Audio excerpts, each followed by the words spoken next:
Welcome to the next video. और हम जो हैं इस वीडियो में वही कर्सरी ग्लांस कर रहे हैं 8 पार्ट्स ऑफ स्पीच के ऊपर। और लास्ट वीडियो में आपने देखा हमने थोड़ा सा नाउन के बारे में जाना, थोड़ी सी नई इंफॉर्मेशन हमें प्रोनाउन के बारे में भी मिली। जैसे कि आप देख सकते हैं बोर्ड पे लिखा है the third part of speech. Sequentially अगर बात करें, लॉजिकली, रैशनली, ऑर्गेनिकली अगर हम बात करें तो वो एडजेक्टिव ही आता है। क्यों आता है? क्योंकि विशेषता बताता है। विशेषता किसकी बताता है?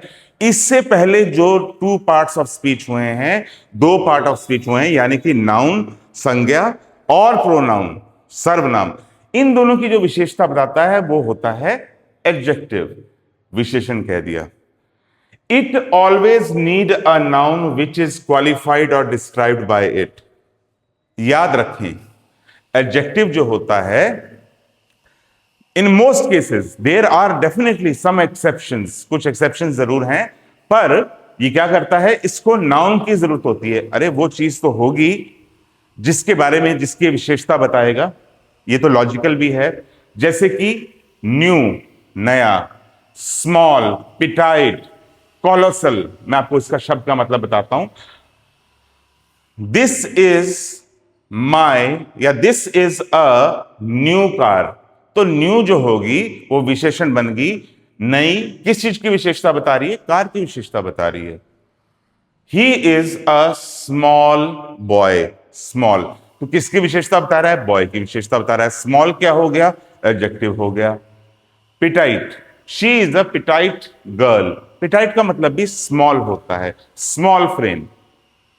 Colossal, the great Khali is a colossal human being. Colossal का मतलब होता है बहुत बड़ा, जाइगेंटिक, है ना, ह्यूज, बिग, टॉल। तो कॉलोसल वर्ड ये विशेषता बता रहा है, क्या है? The great Khali is a colossal human being. Human being noun बन गया और कॉलोसल ने उसकी विशेषता बता दी। राउंड,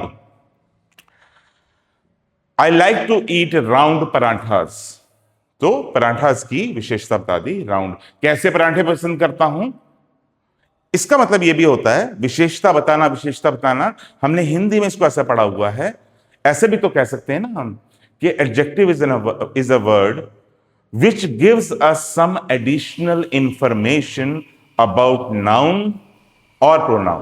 नाउन या प्रोनाउन के बारे में एक्स्ट्रा इंफॉर्मेशन देता है। आपकी मर्जी, आप बोलो विशेषता बताता है। कई बार ऐसा होता है हमें लगता है ये विशेषता नहीं है, ये तो शॉर्ट कमिंग है, तो वहां थोड़ा कंफ्यूजन हो जाता है। तो हम ये कहेंगे जो हमारे नाउन या प्रोनाउन को डिस्क्राइब करेगा, उसके बारे में एक्स्ट्रा इंफॉर्मेशन देगा, वो हो जाएगा एडजेक्टिव। जैसे कि हड़प्पन सील। हड़प्पन आपने पढ़ा होगा एसएसटी में, सोशल स्टडीज में या हिस्ट्री में, कि एडजेक्टिव हो गया हड़प्पन, और सील जो है, सील आपको पता है स्टैम्प्स होती थी उस टाइम की, ये बन गया नाउन। इसमें बहुत सारी चीजें मैटर करती हैं, जैसे कि हम कैसे एडजेक्टिव्स की फॉर्मेशन करते हैं। कई बार तो कलर से, जैसे red, black, yellow. He has worn a red shirt. He has worn a white shirt. तो यहां पर कलर के हिसाब से जो भी कलर का नाम है वो एडजेक्टिव बन गया, और नाउन किसके नाउन को क्वालिफाई कर रहा है? वो शर्ट को क्वालिफाई कर रहा है। शेप, शेप के ऊपर भी डिपेंड करता है, जैसे कि ट्रायंगुलर, रेक्टेंगुलर, हेक्सागनल, ये शेप बताता है। साइज, जैसे हमने इसमें बात की, स्मॉल, पिटाइट या कोलोसल, उसका ऑपोजिट। एज की बात करते हैं, कोई पुराना है, बहुत पुराना है, कोई नया है, मॉडर्न, न्यू, ठीक है ना। और पुराने की बात कर लेंगे तो एंशिएंट, है ना, एंटीक। ओरिजिन की बात करेंगे, कहां से ओरिजिन हो रही है उसकी? इंडियन, तो ये ओरिजिन बन जाती है। ये वो पैरामीटर्स हैं जो बहुत सारे, जब हम इनके एग्जाम्पल्स पे जाते हैं तो ये बहुत सारे एडजेक्टिव्स को जन्म देते हैं। समझिए इस बात को, ये बहुत इंपॉर्टेंट है। साइज कोई एडजेक्टिव नहीं है, पर स्मॉल या बिग एडजेक्टिव है। ये दोनों एडजेक्टिव हैं, और ये किस पैरामीटर के हिसाब से इनका ओरिजिन हुआ? वो हुआ साइज के हिसाब से। तो ये वो वर्ड्स हैं जिनके जो कि पैरामीटर सेट करते हैं, जो कि क्लासिफिकेशन सेट करते हैं, जिनसे एडजेक्टिव जन्म लेता है। ठीक है, बाकी ये तो बहुत सिंपल सा शब्द है, और आज हम इसमें हम इसके एक्सेप्शंस पे नहीं जाएंगे। तो इस वीडियो के लिए इतना कहना ठीक रहेगा कि जो भी हमारे एडजेक्टिव्स हैं वो नाउन या प्रोनाउन की विशेषता बताते हैं, एडिशनल इंफॉर्मेशन देते हैं, ताकि सामने वाला उस बात को अच्छे से समझ सके। बस इतनी सी बात है। अब हाँ, ये सिक्वेंशियली सही है। कई बार क्या होता है, हम नाउन प्रोनाउन के बाद वर्ब कर देते हैं, तो नहीं, जो उसके साथ कनेक्टेड है तो उसका मेंशन करना, उसको मेंशन करना, जैसे हमने एडजेक्टिव को मेंशन किया, ऑर्गेनिक लगता है बहुत। तो 1 2 3 हमारे कवर हो गए, उसके बाद वर्ब आ गया, ये एक अलग ही एरिया है। और इससे जुड़ता हुआ एडवर्ब, वो इससे अगला, ऑब्वियसली वो इससे अगला पार्ट बन जाएगा, पार्ट ऑफ स्पीच बन जाएगा। तो वर्ब्स बेटे बहुत टाइप के होते हैं, ठीक है ना। कई बार हम कुछ तरह के वर्ब्स, हम हर सेंटेंस में ये भी देखते हैं कि इस सेंटेंस में वर्ब कौन सा है। कई बार हम कुछ शब्दों को हेल्पिंग वर्ब कह देते हैं, कुछ शब्दों को हम मेन वर्ब कह देते हैं। कई बार हम कुछ शब्दों को एक्शन वर्ब कह देते हैं, कुछ शब्दों को हम, कुछ वर्ब्स को हम स्टेटिव वर्ब कह देते हैं। For an example, eat, sing, drink, जिसमें फिजिकल मूवमेंट हुई, इन सबको एक्शन वर्ब कहा जाता है। और स्टेटिव वर्ब उनको कहा जाता है जो स्टेट ऑफ बीइंग, मतलब any word used in a sentence which denotes an action being perform, जो ये बताता कि कौन सा एक्शन हो रहा है। जैसे राम प्लेस क्रिकेट, मैंने फर्स्ट वीडियो में बताया था। At the same time which describes a state of being, जैसे कि Ram is a good boy. अरे इसमें वर्ब क्या है? इज है।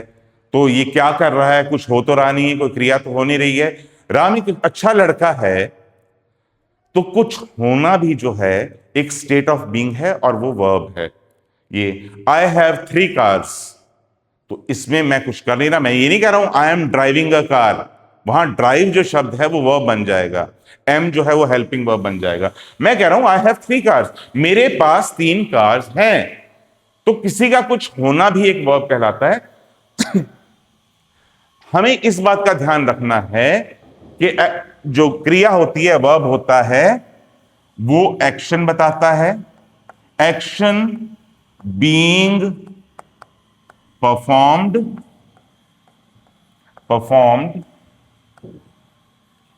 और अ स्टेट ऑफ बीइंग। बस इतना सा याद रखेंगे, इसको साथ लेके चलेंगे। बाकी वर्ब तो बहुत सारे हैं, ट्रांजिटिव वर्ब, इनट्रांजिटिव वर्ब, कहीं वर्ब से इन्फिनेटिव बन गया, कहीं वर्ब से जिरंड बन गया, और वो नाउन की तरह फंक्शन कर रहा है, कोई एडजेक्टिव की तरह फंक्शन कर रहा है।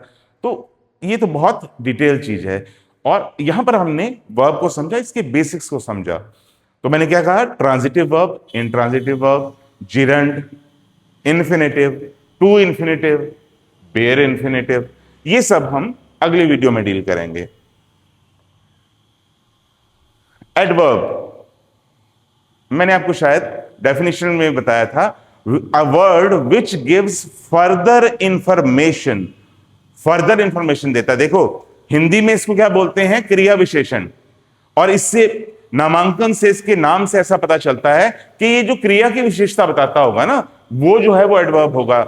मैंने आपको बताया कि ये वर्ब की विशेषता भी बताता है, ये एडजेक्टिव की भी बताता है, और अनदर एडवर्ब की भी बताता है। ठीक है, any word which gives further information about a verb, an adjective और another adverb is called an adverb. ठीक है, तो वर्ब की विशेषता कैसे बताता है? ये क्या करता है? कुछ पर्टिनेंट रेलिवेंट क्वेश्चंस पूछता है, जैसे व्हाई, व्हेन, वेयर, हाउ। एक एग्जांपल देता हूं आपको। ही रैन फास्ट। ये रैन एक वर्ब है जो कि पास्ट टेंस को सिग्निफाई कर रहा है। वो दौड़ा, वो कैसे दौड़ा?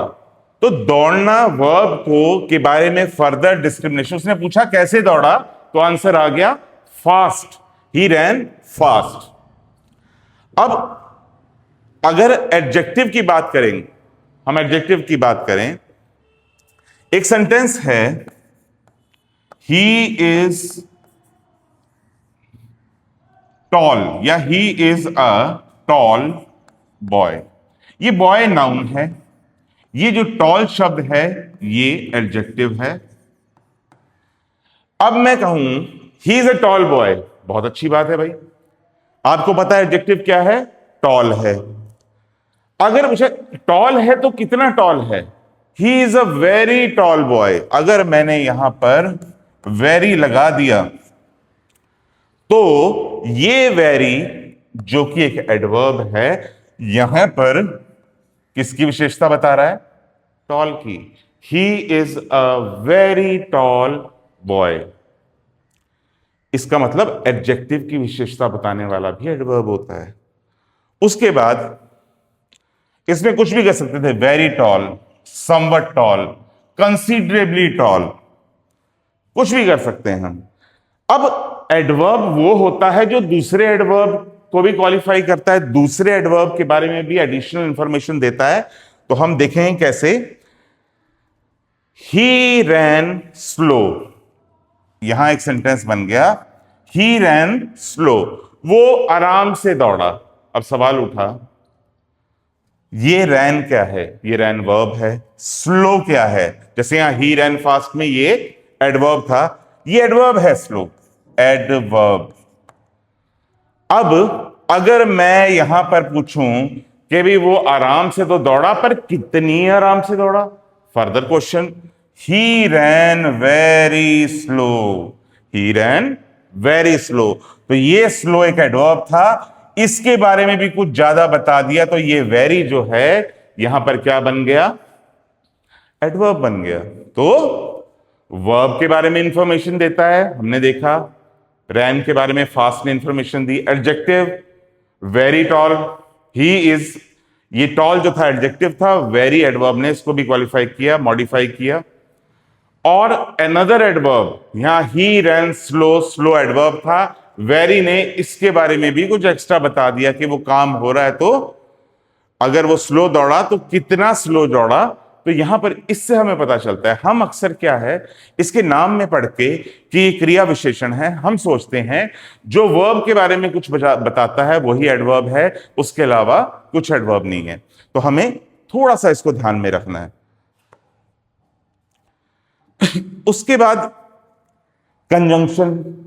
अब मैं तो अपने बच्चों को, स्टूडेंट्स को यही बताता हूं कि जैसे ये जंक्शन शब्द है ना, जहां गाड़ियों का मेल जोल होता है ना, जंक्शन, उसी तरह से कुछ कनेक्टिंग वर्ड्स होते हैं जिससे हम वर्ड्स और फ्रेजेस यानी कि ग्रुप ऑफ वर्ड्स को जोड़ते हैं या सेंटेंसेस को जोड़ते हैं। जैसे कि इसका पर्पस लिखा हुआ है एडिंग और कनेक्टिंग, एक ही बात है, एडिंग और कनेक्टिंग टू थिंग्स। जैसे कि Ramesh played, Ramesh played, second, Ramesh खेलता था या रमेश ने खेला। सुरेश स्टडीड, सुरेश ने पढ़ा। अगर मैं इसको, अब ये कहीं पर भी हो सकता है, ये कहीं पर भी हो सकता है, इन दोनों का आपस में इंटर रिलेशन नहीं है कोई भी। अगर मैं एंड लगाऊं, Ramesh played and Suresh studied, तो ये पता चलेगा शायद ये दोनों दोस्त हैं, शायद ये रूममेट्स हैं। तो रमेश खेलता रहा और सुरेश पढ़ता रहा। एक बात आपको जो बताऊं, ग्रामर के पॉइंट ऑफ व्यू से जरूरी है, अगर हमने बात की रमेश एंड सुरेश, कई बार लोग पूछते हैं, बच्चे पूछते हैं कि सर एंड से पहले ना कॉमा आता है कि नहीं आता है? तो याद रखना, अगर दो वर्ड्स को ज्वाइन किया, यहां दो नाउन्स हैं, वो दो वर्ड्स को ज्वाइन किया तो कॉमा नहीं आएगा। पर Ramesh is a good teacher and he is a good human being also. यहां पर कॉमा आ जाएगा एंड से पहले, दो सेंटेंसेस को जोड़ दिया। अगर यहां करते हैं हम, Ramesh is a good teacher but he is not a good human being. यहां बट आ गया, बट से पहले कॉमा आएगा। मतलब कहने का मतलब कंजंक्शन में कॉमा तब नहीं आएगा जब दो वर्ड्स को जोड़ा जाए। अगर दो फ्रेजेस को या दो सेंटेंसेस को जोड़ा जाएगा तब जहां एंड आएगा उससे पहले कॉमा आएगा। अगर कॉन्ट्रास्टिंग फीलिंग्स होंगी, कॉन्ट्रास्टिंग इक्वेशन होगी, बट येट इस तरह के शब्दों का यूज होगा। अगर रीजन बता रहे होंगे हम, अगर बिकॉज का यूज होगा, सो का यूज होगा, बिकॉज, सो, फॉर, ठीक है, बट, येट, एंड, तो कॉमा आएगा अगर दो सेंटेंसेस को जोड़ा जाएगा। क्या कंजंक्शन में इतना ही है? नहीं, कंजंक्शन में और भी बहुत कुछ है, क्योंकि कंजंक्शन भी कोऑर्डिनेटिंग कंजंक्शन क्या होते हैं, ठीक है ना, pure conjunctions, subordinating conjunction. Subordinating conjunction एक ऐसे क्लॉज में यूज होंगे जहां पर एक प्रिंसिपल क्लॉज है, मेन क्लॉज है, दूसरा सबऑर्डिनेट क्लॉज है। कोऑर्डिनेटिंग बराबर के, दोनों ही स्ट्रॉन्ग क्लॉजेस हैं, दोनों ही प्रिंसिपल क्लॉजेस बन जाएंगे। तो वहां पर कोऑर्डिनेटिंग कंजंक्शन के साथ उनको जोड़ा जाता है। और इसको समझने के लिए हमें क्लॉजेस के एरिया में जरूर जाना पड़ेगा, और क्लॉजेस के एरिया में जाने से पहले हमें टाइप्स ऑफ सेंटेंसेस में जाना पड़ेगा। सिंपल, कंपाउंड, कॉम्प्लेक्स सेंटेंस, और भी कई अलग अलग क्लासिफिकेशन होती हैं। जैसे हम टेंसेस में करते हैं तो एक अफर्मेटिव सेंटेंस हो जाता है, एक नेगेटिव हो जाता है, एक इंटेरोगेटिव हो जाता है तो एक नेगेटिव इंटेरोगेटिव हो जाता है। तो हम यहां पर इसको यहीं लिमिट करेंगे। कंजंक्शन के बारे में जब डेडिकेटेड वीडियो आएगी उसके बाद उसमें हम ना सिर्फ कंजंक्शन के बारे में सीखेंगे, ना सिर्फ हम कोऑर्डिनेटिंग कंजंक्शन की बात करेंगे या सबऑर्डिनेटिंग कंजंक्शन की बात करेंगे, हम ये भी देखेंगे कि उनका यूज अगर क्लॉजेस में हो रहा है तो कहीं हम क्लॉजेस को भी उनके सहारे समझ सकते हैं, तो हमारे दो काम हो जाएंगे एक साथ। ठीक है, फिलहाल 6 parts of speech have been completed and rest 2 need to be completed। फटाफट से चलते हैं, क्योंकि ये उस स्टूडेंट के लिए है जिसको बेसिक्स नहीं पता, और ये किसी बिगिनर के लिए है ये, और इजी लैंग्वेज में है, सिंपलिस्टिक। सिंपल नहीं, सिंपल का मतलब होता है आसानी से समझाना, सिंपलिस्टिक का मतलब ऐसे समझाना जहां पर थोड़ी बहुत चीजें जो हैं वो रह जाती हैं। तो ये सिंपलिस्टिक है, कुछ चीजें रह गई हैं जो इंपॉर्टेंट है, पर उसके लिए डेडिकेटेड वीडियो आएगी। प्रेपोजिशन, ये फिर वही बात, पोजीशन बता देता है, संबंधवाचक। रिलेट्स टू नाउन्स और in some cases a noun and a verb, ऐसे कहते हैं, टू नाउन्स को जोड़ देता है। ये क्या करता है?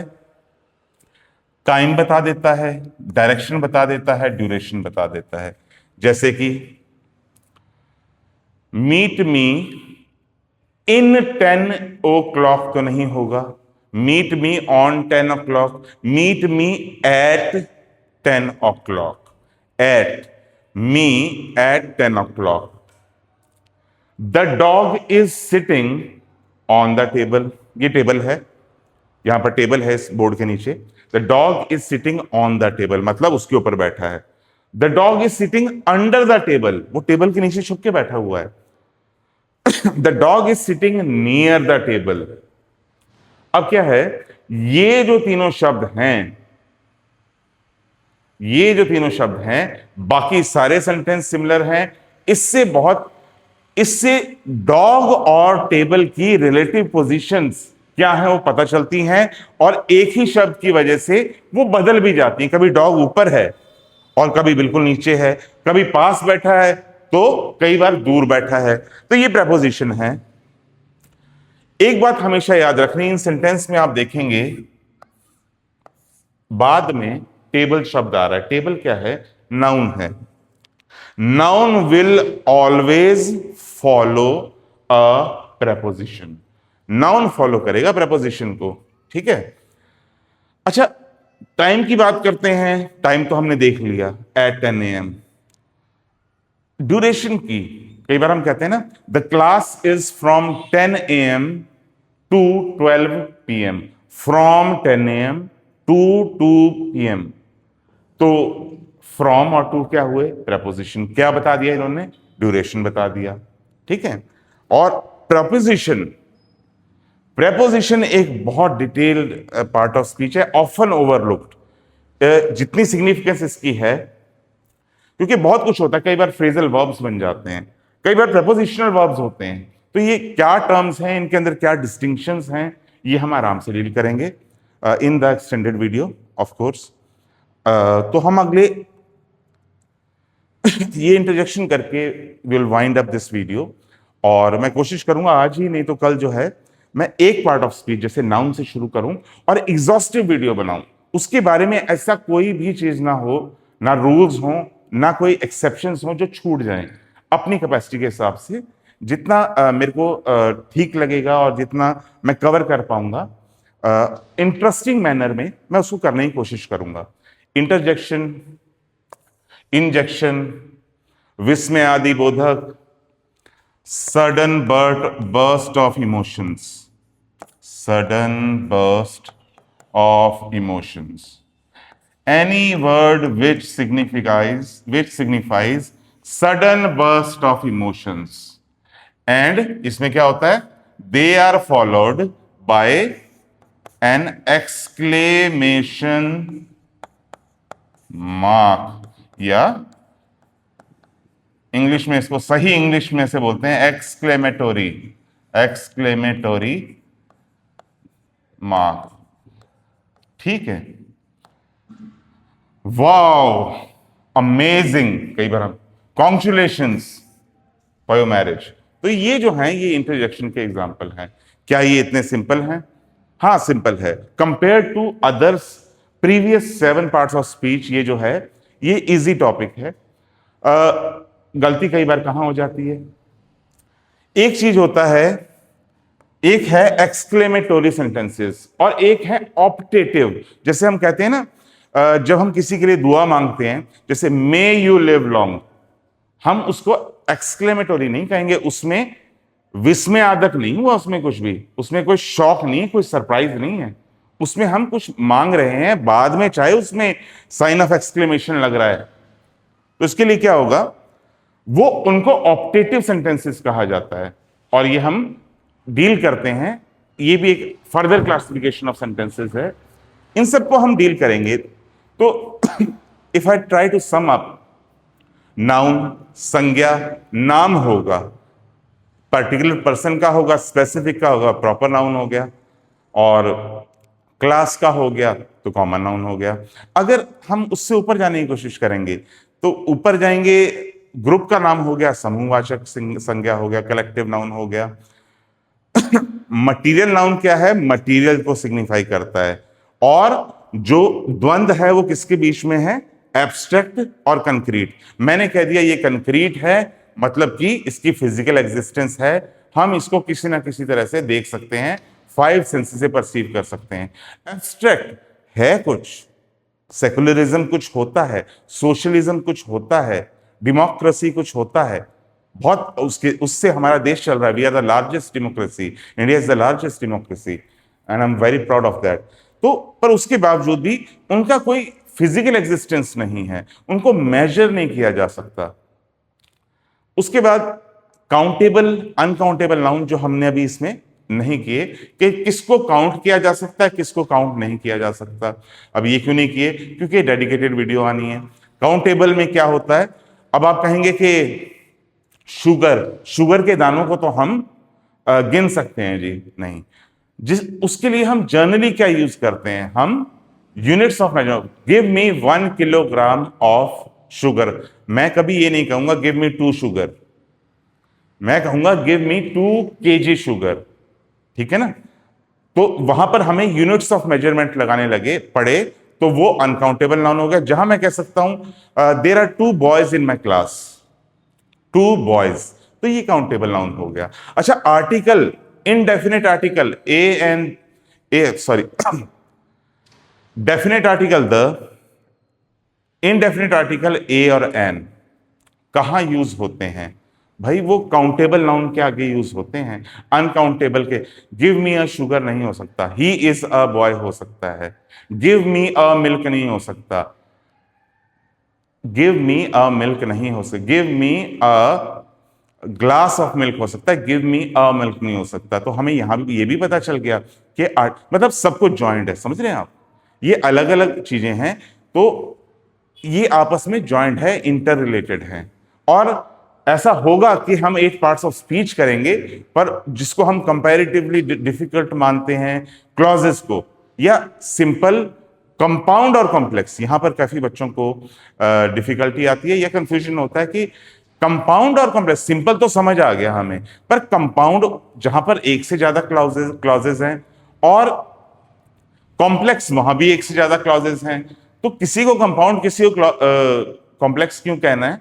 ये सब जो चीजें हैं ये आराम से समझ आ जाएंगी, और शायद ये करते हुए समझ आ जाए, है ना?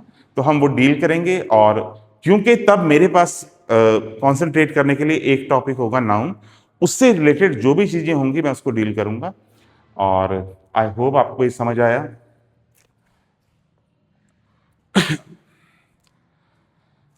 और इसी के साथ हमारी ये जो वीडियो है, ये इसमें लिखा हुआ है कि uncountable noun, singular number, a number of nouns have masculine और फेमिनिन जेंडर, जैसे मैन, वुमन, बॉय, गर्ल, ये सब चीजें हैं, ये हम नाउन में डील करेंगे।